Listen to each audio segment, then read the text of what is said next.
ಮನುಮೂರ್ತಿ, ವಿಜಯ್ ಪ್ರಕಾಶ್, 3 ಸಲ ಅಮೇರಿಕಾ, ಬಾಲು ಜೊತೆ ದೋಹಾ, ಇದು ಸಿಂಗಪೂರು, ಮಲೇಷಿಯಾ, ಶ್ರೀಲಂಕಾ, ಇಡೀ ಪ್ರಪಂಚ ಸುತ್ತಾಯಿತು 3 ಸಲ ಮೇಲೆ. ಬಾಲು ಪರ್ಮನೆಂಟಾಗಿ 12 ವರ್ಷ bass guitarist. Sir, Manjunatha song composing. Sir, ಈ ಸಿಚುವೇಶನ್ಗೆ ಒಂದು ಒಳ್ಳೆ ಸಾಂಗ್ ಹೇಳ್ತೀನಿ. ಈ ಪಾದ ಪುಣ್ಯ ಪಾದ, ಅಲ್ಲಿ ನೋಡಿ ರಾಜೇಶ್ 5-6 ವರ್ಷ, ನಂದಿತಾ, ಹೇಮಂತ್, ಈ ಅಷ್ಟು ಜನ ಸಿಂಗರ್ಸನ್ನು ಈ ಸ್ಕೂಲಲ್ಲಿ ತೊಗೊಂಬಂದು ಶಾಸ್ತ್ರಿ.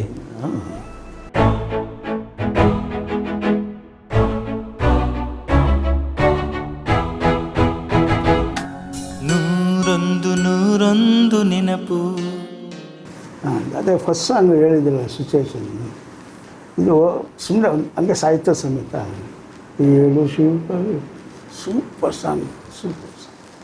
ಓಕೆ, 15 ನಿಮಿಷ. ಓಕೆ ಸಾಂಗ್, ಈ ಸಾಂಗ್ ಎಲೆ ತಂದೆ. ಓಕೆ, ಹಾಲುಂಡ sir, 1:30 6 song with lyric finish. Ayyappa, 6 ದಿನ ಬುಕ್ ಮಾಡಿದ್ರು. 2 ಗಂಟೆಗೆ ಊಟ ಮಾಡ್ಕೊಂಡು ಮನೆಗೆ ಹೋಗಿ ಎಷ್ಟಾಗ 2 ದಿನ 6 song finish half daily with lyric. ಎಲ್ಲ ನೆನ್ಸ್ಕೊಂಡು ಒಂದೊಂದು ಸ್ಟೋ ಇದೆ, ಅದೆಲ್ಲ ನೆನೆಸ್ಕೊಂಡು ಹೇಳ್ತಾ ಹೋದರೆ. ಅದಾದಮೇಲೆ ನಾನು ಬಾಲು ಪ್ರೋಗ್ರಾಮ್ ಒಂದು 12 ವರ್ಷ, ಮನುಮೂರ್ತಿ, ವಿಜಯ್ ಪ್ರಕಾಶ್, 3 ಸಲ ಅಮೇರಿಕಾ, ಬಾಲು ಜೊತೆ ದೋಹಾ, ಇದು ಸಿಂಗಪೂರು, ಮಲೇಷಿಯಾ, ಶ್ರೀಲಂಕಾ, ಇಡೀ ಪ್ರಪಂಚ ಸುತ್ತಾಯಿತು 3 ಸಲ ಮೇಲೆ. ಬಾಲು ಪರ್ಮನೆಂಟಾಗಿ 12 ವರ್ಷ ಬೇಸ್ ಗಿಟಾರಿಸ್ಟು. ಯಾವ ದೊಡ್ಡ ಕುನಾಲ್ ಗಂಜಾವಲು, ಚಿತ್ರಾ ಪ್ರೋಗ್ರಾಮ್, ಜಾನಕಿ ಮೇಡಮ್ ಎಲ್ಲ ಎಂಥ ನಮಗೆ ಅದೃಷ್ಟ ಕೊಟ್ಟ ದೇವಂದ್ರೆ. ದೊಡ್ಡ ಸಿಂಗರ್, ಅನೂಪ್ ಜಲೋಟ, ಯಾರು ಹರಿಹರನ್, ಶ್ರೇಯಾ ಘೋಷಲ್, ಸೋನು ನಿಗಮ್, ಉದಿತ್ ನಾರಾಯಣ್, ಸರ್ ಬೇರೆಯವರೇ ಇಲ್ಲ. ಹರಿಹರನ್ ಅವರು ಕನ್ನಡದಲ್ಲಿ ನನಗೆ ಅದೊಂದು ಕನ್ಫ್ಯೂಷನ್ ಇದೆ. ಫಸ್ಟ್ ಹಾಡಿದ ಗೀತೆ ಕಲಾವಿದನ ಸುಗ್ಗಿನೋ ಸರ್? ಸುಗ್ಗಿ. ಓಯ್ ಹೋಯ್ ಸುಗ್ಗಿ ಸುಂದರಿ. ಫಸ್ಟ್ ಹಾಡಿದ್ದು ದಯಮಾಡು ವಿನಾಯಕ ಅಲ್ಲ, ಕಲಾವಿದ ಫಸ್ಟ್ ಹಾಡಿದ್ದು. ಕಲಾವಿದ. ಓ ತುಂಟಿಯೇ. 2 ಸಾಂಗಿಗೆ ಕರೆಸಿದ್ದು. ಅದಕ್ಕೆ 6 ಮಂತ್ ಆಟ ಆಡಿಸ್ಬೇಕು ಹರಿಹರನ್ ಅವರ. 5 ಮಂತ್ಸ್ ಫೋನ್ ಮಾಡಿದ್ರೆ ಅಲ್ಲಿಲ್ಲ, ಡೆಲ್ಲಿ ಇಲ್ಲಿ. ಸರಿ ಬೇಡ, ಬಿಟ್ಟಾಗ್ಬಿಡ, ಕಡೆಗೆ ಬರ್ತೀನಿ. ಅದೇನಾಯಿತು, ಏರ್ಪೋರ್ಟಿಗೆ ನೀನೇ ಹೋಗು, ಗೊತ್ತಾಗಲ್ಲ ಅಂತ ಸಾರ್ ಕಾರೇ ತೊಗೊಂಡು ಏರ್ಪೋರ್ಟ್ಗೆ 1000 ಇತ್ತು ಗುರುಗಳ ಹತ್ರ ಅವಾಗ. 1000 ಇತ್ತಲ್ಲ, ಅದು 1 ಲಕ್ಷ ಕಿಲೋಮೀಟ್ರ್ ನಾನೇ ಓಡಿಸಿದ್ದೆ. ವೈಟ್ 1000 ಇಲ್ಲಿ HL ಏರ್ಪೋರ್ಟ್ಗೆ ಹೋದೆ. ಬಂದರು, ಕೂಡಿಸ್ಕೊಂಡೆ ಅಂತ ಆಡ್ತಾನೇ ಇರೋದು.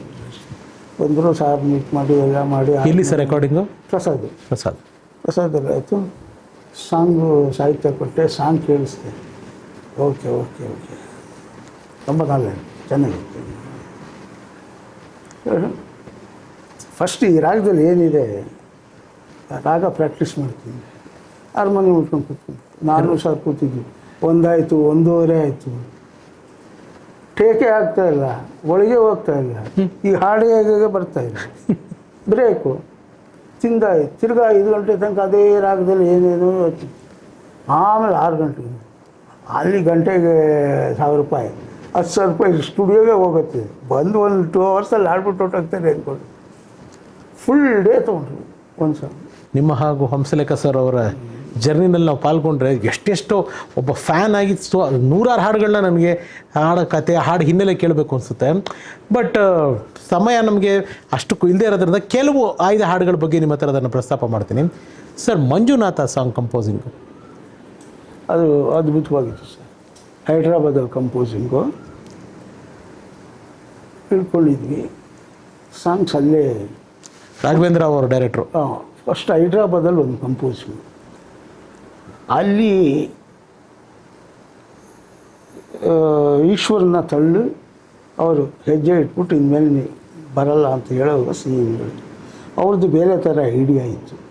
ಸರಿ, ರೂಮಿಗೆ ಬಂದ್ಬಿಟ್ಟು ರಾತ್ರಿ ನಕ್ಲೇಸ್ ರೋಡಲ್ಲಿ ಒಂದು ರೌಂಡ್ ಹೋಗಿ ಬರೋಣ ಅಂತ ಕಾರಲ್ಲಿ ಹೊರಟು. ನೀವು ಗುರುಗಳ ಜೊತೆ ನಾನು ಇದ್ದೇ ಇರ್ತೀವಿ. ಹತ್ರ 1:30 ಹೋದಾಗ ಅಲ್ಲೊಂದು ಡಿವೈಡರ್ ಇರುತ್ತೆ ದೊಡ್ಡದು ಹತ್ರದ್ದು, ಅಲ್ಲಿ ನಿಲ್ಲಿಸ್ಬಿಟ್ಟು ಜ್ಯೂಸ್ ಅಂಗಡಿ ಇತ್ತು, ಆರೆಂಜ್ ಜ್ಯೂಸ್ ತೊಗೊಂಬ ಅಂದರು. ಅವರು ಅಲ್ಲಿ ಡಿವೈಡರ್ ಮೇಲೆ ಕೂತಿದ್ರು, ಏನೋ ಪೇಪರ್ ಇಟ್ಕೊಂಡು ಏನೋ ಬರೀತಿದ್ರು. ಪೇಪರು ಪೆನ್ ಯಾವಾಗಲೂ ಇರೋದು ಇರುತ್ತೆ. ಏತು ಒಳ್ಳೆ ಸಾಂಗ್ ಸಿಕ್ಕಿದೆ ಅಂದರು. ಏನೂ ನಮಗೆ ಗೊತ್ತಾಗಲ್ಲ ಅವರು. ರಾತ್ರಿ ಬಂದು ಮಲ್ಕೊಂಡು ಬೆಳಗ್ಗೆ ಎದ್ದು ಬಂದರು ರಾಘವೇಂದ್ರ ರಾವ್, ಭಾರವಿ ಎಲ್ಲರೂ. ಸರ್ ಈ ಸಿಚುವೇಶನ್ಗೆ ಒಂದು ಒಳ್ಳೆ ಸಾಂಗ್ ಹೇಳ್ತೀನಿ, ಹೇಳಿ. ಈ ಪಾದ ಪುಣ್ಯ ಪಾದ ಕೈ ಮುಗಿದು ಅದ್ಭುತವಾಗಿ ಹೋಗಿತ್ತು. ಅದಾದಮೇಲೆ ಬೆಂಗಳೂರು ಸಂಕೇತ ಆಕಾಶ್ ಸ್ಟುಡಿಯೋ, ಅಲ್ಲಿ ಒಂದು ಸಾಂಗು, ಅದು ಸಾಹಿತ್ಯ ಬರೆಯೋಕ್ಕೆ ಭಾರವಿಯವರ ಅಣ್ಣ ತಿರುಪತಿಲಿ ಪುರೋಹಿತರು ಅವ್ರು ಬಂದರು ಬೆಳಿಗ್ಗೆ 11:30 ಶತಾಬ್ದಿಲಿ ಬಂದು ಎಲ್ಲ ಸಂಸ್ಕೃತದ್ದು ಒಂದು 15-20 ಪೇಜ್ ಬರೆದ್ಬಿಟ್ಟು ಲಿರಿಕ್ಕು ಹೊರಟೋದ್ರು. ಇವರು ಅದನ್ನು ಸೆಲೆಕ್ಟ್ ಮಾಡಿ ಒಂದೊಂದು ಲೈನು ಮಾಡಿ ಒಂದು ಫಾರ್ಮೆಟ್ ಮಾಡಿ ಮಹಾಪ್ರಾಣ ದೀಪ ಶಿವಂ ಹೇಮಂತ್ ಟ್ರ್ಯಾಕ್ ಸಿಂಗಿಂಗ್ ಅದು ಬ್ರೆತ್ಲೆಸ್ಸು. ಅವನು ಯಾರು ಬಂದರೂ ಆಡು ಅಂದಾಗ 100 ಸಲ ಬ್ರೆತ್ಲೆಸ್ ಆಡೋ ಹೇಮಂತ್. ಅಲ್ಲಿ ನೋಡಿ ರಾಜೇಶ್ 5-6 ವರ್ಷ, ನಂದಿತಾ, ಹೇಮಂತ್, ಈ ಅಷ್ಟು ಜನ ಸಿಂಗರ್ಸನ್ನು ಈ ಸ್ಕೂಲಲ್ಲಿ ತೊಗೊಂಬಂದು ಶಾಸ್ತ್ರಿ ಎಲ್ಲ ಅನೂಪು ಅಲ್ಲೇ ಬಂದ, ಎಲ್ಲರೂ ಈಗೆಲ್ಲ ಬೇಕಾದವರೆಲ್ಲ ಅಷ್ಟು ಜನನೂ ಆ ಸ್ಕೂಲಲ್ಲೇ ಬಂದವರು, ಆ ಗರಡಿಯಿಂದನೇ ಬಂದಿದ್ದು. ಇದು ಗೋಪಿಯವರು ಕೂಡ ಅಲ್ಲೇ ಗರಡಿ, ನಾವು ಅದೇ ಗರಡಿ. ನನ್ನ ಹತ್ರನೇ ಅವರೆಲ್ಲ ಟ್ರ್ಯಾಕ್ ಆಡ್ತಾಯಿದ್ರು. Wonderful sir. ಸಿಂಗರ್ಸು ನಾವಾಗಲೇ ಮಾತಾಡ್ತಿದ್ವಿ, ಹರಿಹರನ್ ಅವರು 9 ಗಂಟೆಗೆ ಸಾಂಗ್ ರೆಕಾರ್ಡಿಂಗ್ ಆಯಿತು, ಹೌದು, ಪ್ರಾಕ್ಟೀಸ್ ಮಾಡ್ತಾಯಿದ್ರು ಅಂತ. ಅದೇ ಬಂದರು, ಹಾಡಬೇಕಾಯ್ತು. 9 ಗಂಟೆಗೆ ಕರ್ಕೊಂಬಂದ್ವಿ. ಎಲ್ಲ ಕೊಟ್ಟ ತಕ್ಷಣ 1 ಅವರ್ ಹೋಗ್ತಾರೆ ಆಡ್ತಾರೆ ಅಂದರೆ ಹಾರ್ಮೋನಿಯಂ ಮುಟ್ಕೊಂಡು ಕೂತ್ಕೊಂಡ್ರು. ಆ ರಾಗದಲ್ಲಿ ಅವರು ಒಂದು 4 ಅವರ್ಸ್ ಬೇರೆ ಟ್ರಾವೆಲ್ ಮಾಡ್ತಾ ಇದ್ದಾರೆ. ಅದು ರಾಗದಲ್ಲಿ ಏನೇನೋ ಐಡಿಯಾ ಮಾಡ್ಕೊಂಡು ಯಾವಾಗ ಟೇಕೋಗಿ ಬರ್ತದೆ ಅಂತ ಸಂಜೆ 6 ಗಂಟೆಗೆ ರೆಡಿ. 6 ಗಂಟೆಗೆ ಹೋದ್ರೆ 9 ಗಂಟೆಗೆ ರೆಕಾರ್ಡಿಂಗ್ ಆಯಿತು. 2 ಸಾಂಗಿಗೆ 2 ದಿನ ಆಯಿತು. ಅದೇ ಓ ತುಂಟಿಯೇ ಅದೊಂದು, ಆಮೇಲೆ ಸುಗ್ಗಿದು ದಯಮಾಡು ವಿನಾಯಕ. ಹಂಗೆ ಅವ್ರವ್ರ ಇನ್ವಾಲ್ವ್ಮೆಂಟ್ ಹಂಗೆ ಇರೋದು. ಆಮೇಲೆ ಲೈವ್ ರೆಕಾರ್ಡಿಂಗ್ದು ಇದೇ ಬೇರೆ. ಹೆಂಗಿತ್ತು ಸರ್ ಅವರ, ಹೇಗಿತ್ತು ಸರ್ ಲೈವ್ ರೆಕಾರ್ಡಿಂಗ್? ಲೈವ್ ಅಂದರೆ ಅದರ ಆನಂದನೇ ಬೇರೆ ಸರ್. ಎಲ್ಲ ಜೊತೆಗಿರೋರು 80 ಜನ 70 ಜನ 90 ಜನ ಎಲ್ಲರೂ ಕರೆಕ್ಟಾಗಿ ನುಡ್ಸೋರು. ಸುಮ್ಮನೆ ಚಾಟ್ ಕೊಟ್ಟರೆ ಪರ್ಫೆಕ್ಟ್ ನುಡ್ಸೋರು ಮಾಡೋರು. ಈಗ ಇಲ್ಲೇ ಇಲ್ಲ, ಎಲ್ಲಿ ರೆಕಾರ್ಡಿಂಗ್ ಆಗುತ್ತೆ, ಯಾರು ಬರ್ತಾರೆ, ಯಾರು ಹಾಡ್ತಾರೆ, ಯಾರು ಎಲ್ಲಿ ಹೋಗ್ತಾರೆ, ಇದೇ ಇಲ್ಲ. ಎದುರು ಬದ್ರು ಇರೋದು. ಬಾಲು ನಿಂತ್ಕೊಂಡು ಜಾನಕಿ ಹಾಡೋರು, ಹಂಗೆ ಚಿತ್ರ ಮೇಡಮ್, ಜೇಸುದಾಸ್ ಹಾಡು ಎಲ್ಲ ಲೈವ್ ಜೊತೆಲಿ ಚೆನ್ನಾಗಿರೋದು. ಈಗಿಲ್ಲ, ಒಬ್ಬೊಬ್ಬರು ಬರ್ತಾರೆ ಒಂದೊಂದು ಟ್ರ್ಯಾಕಲ್ಲಿ ಆಡ್ತಾರೆ. ಆಮೇಲೆ ಲೈವ್ ನುಡ್ಸು ಆ ಎಕ್ಸ್ಪ್ರೆಷನ್ ಬೇರೆ ಇತ್ತು. ಬೇರೆ ರೀ ರೆಕಾರ್ಡಿಂಗ್ ಹೇಗಿರೋ ಸರ್? ರೀ ರೆಕಾರ್ಡಿಂಗ್ ಬಿಗಿನಿಂಗಲ್ಲಿ ತುಂಬ ಕಷ್ಟ ಆಯಿತು. ಯಾಕೆಂದರೆ ರೀಲ್ ಓಡಬೇಕಾಗಿತ್ತು. ಆ ರೀಲು ಅಕಸ್ಮಾತ್ ಎಲ್ಲರೂ ಮಧ್ಯ ಸರಿ ಇಲ್ಲ ಅಂತ ಕಟ್ಟಾಗೋದ್ರೆ ತಿರ್ಗಾ ಸುತ್ತಕ್ಕೆ 10 ನಿಮಿಷ ಬೇಕಾಗಿರೋದು. ತಿರ್ಗಾಗಳಿಗೆ ಅಷ್ಟು ಜನನೂ A to Z ಸ್ಕೋರ್ ಇರೋದು. ಕಂಡಕ್ಟ್ರ್ ನೋಡಬೇಕು, ಕ್ಲಿಕ್ಕೆಲ್ಲ ಇರಲಿಲ್ಲ. ಕಂಡಕ್ಟ್ರ್ ಕೈ ನೋಡಬೇಕು, ಪಿಕ್ಚರ್ ನೋಡ್ತಾ ಇರಬೇಕು, ನೋಟೇಷನ್ ನೋಡ್ತಾರೆ. 3 ಥರ ನೋಡ್ಕೊಂಡು ನುಡಿಸ್ಬೇಕು. ಆ ಟೆಕ್ನಿಕೇ ಬೇರೆ. ಸೂಪರ್. ನಿಮ್ಮ ಬಳಗದ ಮತ್ತೊಬ್ಬ ದೊಡ್ಡ ಬಲ ಹಂಸಲೇಖ ಅವರ ಗರಡಿನಲ್ಲಿ ಸ್ಯಾಕ್ಸ್ ರಾಜ ಸರ್, ಅದ್ಭುತವಾದ ಕಲಾವಿದರು, ಒಳ್ಳೆ ಅರೇಂಜರು, ಎಕ್ಸ್ಟ್ರಾರ್ಡಿನರಿ ಅರೇಂಜರು, ಎಕ್ಸ್ಟ್ರಾರ್ಡಿನರಿ ಸ್ಯಾಕ್ಸ್ ಪ್ಲೇಯರು, ವಿದ್ಯಾವಂತ. ಅಂಥವ್ರ ಕೈ ಕೆಳಗೆ ನಾನು ಸ್ಯಾಕ್ಸ್ ರಾಜ, ಜಯಶೇಖರು, ರಾಜಾಮಣಿ, ಎಲ್ ವೈದ್ಯನಾಥನ್ ಇಂಥವ್ರ ಕೈ ಕೆಳಗೆ ಕೆಲಸ ಮಾಡಿ ಅವ್ರು ಏನೇ ಮಾಡ್ತಾರೆ, ಯಾವ ಥರ ಅರೇಂಜ್ ಮಾಡ್ತಾರೆ ನೋಡಿ ಕಲಿತು ಇಷ್ಟು ವರ್ಷ ಬೆಳೆದ್ವಿ ನಾವು. ಅದೇ ಅವ್ರುಗಳೇ ಎಲ್ಲ ಗುರುಗಳು ನಮಗೆ. ಗೋಪಿ ಸರ್, ಒಂದು ರಿಯಾಕ್ಷನ್, ಇವಾಗ ಬಾಂಬೆಯಿಂದ ಸಿಂಗರ್ಸ್ಗಳು ಬರೋರು ಅಂದರೆ ಅಲ್ಲಿ ಅವರದೇ ಆದಂಥ ಒಂದು ದೊಡ್ಡ ದೊಡ್ಡ ಮಹಾನ್ ಸಂಗೀತಗಾರರು ಅಲ್ಲೂ ಇದ್ದಂಥವ್ರು. ನಮ್ಮ ಕನ್ನಡದಲ್ಲಿ ಹಂಸಲೇಖ ಸರ್ ಅವರ ಹಾಡುಗಳನ್ನ ಹಾಡೋಕ್ಕೆ ತುಂಬ ಜನ ಈ ಬಾಂಬೆ ಗಾಯಕರು ಬರೋರು, ಬೇರೆ ತಮಿಳು ತೆಲುಗುವಿಂದ ಬರೋರು. ನಮ್ಮ ಗುರುಗಳ ಆ ಕಂಪೋಸಿಂಗ್ನ ಕೇಳಿ ಅವ್ರ ರಿಯಾಕ್ಷನ್ಗಳು ಹೇಗಿರೋದು? ಸಿಕ್ಕಾಪಟ್ಟೆ ಚೆನ್ನಾಗಿ ತುಂಬ ಇಷ್ಟಪಡೋರು. ಅಂದರೆ ಅವ್ರಿಗೆ ಅವ್ರದ್ದು ಸ್ಟೈಲ್ ಬೇರೆ ಇರೋದು, ಇದು ಕಂಪ್ಲೀಟ್ ಬೇರೆ ಥರ ಇರೋದು. ನಮ್ಮ ಈ ಟಚ್ಚು ನಮ್ಮ ಒಂದು ಸೊಗಡು ಇತ್ತಲ್ಲ, ಭಲೇ ಖುಷಿ ಪಡೋರು. ಅದು ಸೋನು ನಿಗಮ್ ಆಗಲಿ, ಶ್ರೇಯಾ ಘೋಷಾಲ್ ಆಗಲಿ, ಉದಿತ್ ನಾರಾಯಣ್ ಆಗಲಿ, ಹರಿ ಶಂಕರ್ ಮಹಾದೇವನ್ ಅಂತೂ ಮಹಾಪ್ರಾಣ ದೀಪಂ ಕೈ ಮುಗಿದ್ಬಿಟ್ಟ. ಏನಿದು, ಹೆಂಗೆ ಕಂಪೋಸ್ ಮಾಡಿದ್ರಿ, ಹೆಂಗೆ ಹಾಡೋಕ್ಕಾಗತ್ತಿದು, ಬ್ರೆತ್ಲೆಸ್ ಸಾಂಗ್ ಅದು. ತುಂಬ ಎಂಜಾಯ್ ಮಾಡೋದು. ಸರ್ ಇನ್ನೊಂದು ಕೇಳ್ಪಟ್ವಿ, ಅಂದರೆ ರವಿ ಸರ್ ಮಾಡಿಸಿದಂಥ ಸಾಂಗು ವಿಷ್ಣು ಸರ್ಗೆ ಹೋಗಿದ್ದು, ಬೆಳಗಾವಿಯಾದರೇನು, ಅದು ರವಿ ಸರ್ ಮಾಡಿಸಿದ ಸಾಂಗ್ ಅಂತ. ಹೌದು, ರವಿ ಸಾಂಗಿಗೆ 3 ಸಾಂಗ್ ಎಕ್ಸ್ಟ್ರಾ ಮಾಡಿರೋದು, ಅದ್ರಲ್ಲಿ ಸೆಲೆಕ್ಟ್ ಮಾಡಿದ್ರು. ಅದರಲ್ಲಿ ಇದನ್ನ ಬೇರೆ ಕಡೆ ಎತ್ತಿಟ್ಬಿಟ್ರು ಬೇಡ ಅಂತ. ಹಿಂಗೆ ನಾಗಣ್ಣವ್ರು ಬಂದಾಗ ಆ ಸಾಂಗು ಟ್ರಾನ್ಸ್ಫರ್ ಮಾಡ್ತಾಯಿದ್ರು. ಸಾಂಗ್ ಚೆನ್ನಾಗಿದೆ ಹಾಕಿದ್ರು, ಹಾಕಿಡಿದ್ರು. ತುಂಬ ಚೆನ್ನಾಗಿದೆ, ನಂಗೆ ಕೊಟ್ಬಿಡಲಿ ಇದು ಅಂದರು. ಸಾರಲ್ಲಿ ಇದಿರಲಿಲ್ಲ, ಇದು ರವಿ ಸಾರಿಗೆ ಮಾಡಿದ್ದು, ನೀವು ಕಾಂಟ್ಯಾಕ್ಟ್ ಮಾಡಿಕೊಂಡು ಕೇಳ್ಕೊಳ್ಳಿ ಇದು. ನಾಗಣ್ಣ ಹೋಗಿ ರವಿ ಸಾಂಗ್ ಜೊತೆ ಕೇಳಿ ಆ ಸಾಂಗ್ ತೊಗೊಂಡು ಸಾಂಬಾರ್ ಕಣಿದ್ರು. ಸೂಪರ್ ಹಿಟ್ ಸಾಂಗ್ ಅದು. ಸೂಪರ್ ಡೂಪರ್ ಹಿಟ್ ಆಡಲ್ಲ ಸರ್. ಅಂದರೆ ಆ ಸಾಂಗ್ನ ಮಾಡಿಸಿದ್ದು ರವಿ ಸರ್. ರವಿ ಸಾರ್ ಮಾಡಿಸಿದ್ದು. ಏನು ಸಾಂಗು ಸರ್ ಅದು, ಆ ಬರೆದಿದ್ದ ಸಾಹಿತ್ಯ ಎಂಥ ಸಾಹಿತ್ಯ ಅದು. ಸರ್ ಅವತ್ತಿನ ಲೈವ್ ಪರಂಪರೆ ಅಂತ ಬಗ್ಗೆ ಮಾತಾಡ್ತಿದ್ವಿ ನಾವು. ಈ ಮ್ಯಾಕ್ಸಿಮಮ್ ಪ್ಲೇಯರ್ಸು ಎಲ್ಲ ಬರ್ತಾ ಇದ್ದು ರವಿ ಸರ್ಗೆ ಏನಾರ ಸರ್? ಆರ್ಕೆಸ್ಟ್ರಾ ತುಂಬ ಜಾಸ್ತಿ ಆಗ್ತಾಯಿದ್ದು ಅವರೇ ಸರ್. ಒಂದು ಚಂದಮಾಮ ಸಾಂಗಲ್ಲಿ ಒಂದು ಹ್ಯಾಪಿ ಬರ್ಡೇ ಸಾಂಗ್ ಇತ್ತು ಅಷ್ಟೇ, ಹ್ಯಾಪಿ ಬರ್ಡೇ. ಅದನ್ನ 8 ಪಾರ್ಟ್ ಸ್ಕೋರ್ ಬರೆಸಿದ್ರು ಸಾರು. ಎಷ್ಟು ಜನ ಕೋರಸ್ ಬೇಕು, ಕೋರಸ್ ಮಿಕ್ಸ್ 150 ಜನ ಬೇಕು ಅಂತ ರವಿ ಸರ. ಸರ್ 150 ಜನ ಎಲ್ಲಿ ಹುಡ್ಕೋದು?